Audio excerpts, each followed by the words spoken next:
Bonne nouvelle pour la rentrée académique 2022-2023, l'École supérieure d'administration, d'économie, de journalisme et des métiers de l'audiovisuel ESAE vous ouvre les portes de ses différents sites. À Gbedjourmende, à Bomé-Calavi, à Kpakpa et même à Parakou, l'université ESAE vous offre des bons d'études et des demi-bourses dans toutes ses filières en licence 1, 2 et 3. Et pour les 100 premières inscriptions en master 1 et 2, bénéficiez des demi-bourses. Nouveau bachelier, vous avez au moins la mention assez bien, inscrivez-vous vite à ESAE et bénéficiez d'un bon de 50 000 francs CFA. Étudiants, étudiantes et nouveaux bacheliers, payez 200 000 francs CFA en sciences de gestion, sciences économiques, sciences juridiques et en administration des affaires en licence 1, 2 et 3 et 500 000 francs CFA en master 1 et 2, 250 000 francs CFA en administration générale, administration des finances, journalisme et métiers de l'audiovisuel en licence 1, 2 et 3 et 600 000 francs CFA en master 1 et 2. Alors, inscrivez-vous vite et profitez des offres exceptionnelles mais également d'un enseignement de qualité à l'université d'excellence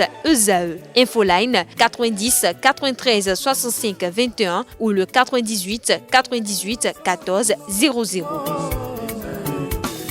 ESAE, l'excellence a un nom.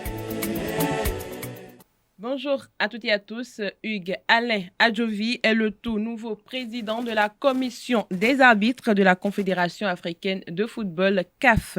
Le Béninois a été nommé le vendredi dernier par la Confédération africaine de football, ceci à l'occasion de la réunion de son comité exécutif à Rabat au Maroc. Je vous invite à suivre dans cet élément un aperçu du parcours professionnel de l'homme.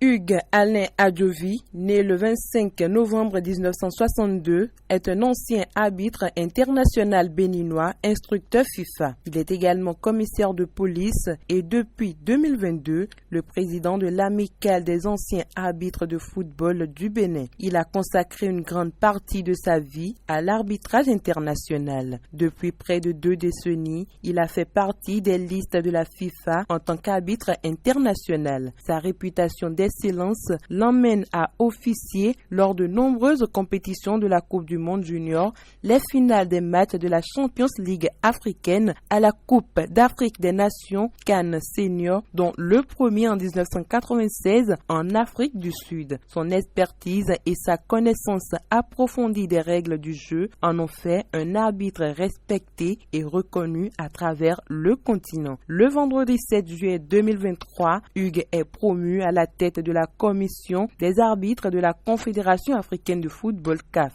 Il devient ainsi le premier béninois à accéder au plus haut poste en arbitrage à la CAF. En dehors des terrains de football, Hugues Alain Adjovi exerce en tant que commissaire de police. Cette double casquette lui confère une rigueur et une discipline qui se reflètent dans son approche de l'arbitrage. Connu pour sa discrétion et son professionnalisme, Adjovi est un homme d'action qui ne se laisse pas distraire par les projecteurs. Sa capacité à prendre des décisions rapides, justes et transparentes fait de lui un acteur clé dans l'application des règles du jeu et contribue à maintenir l'intégrité du sport. Son parcours et son influence positive dans le monde du football font de lui un exemple à suivre pour les générations futures d'arbitres en Afrique et au-delà.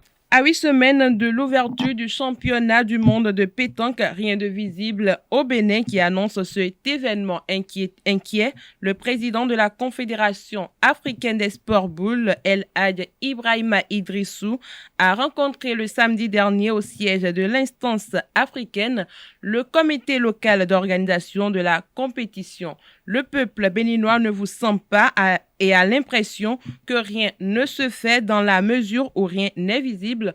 Aucun panneau ou banderole publicitaire n'est posé dans nos villes.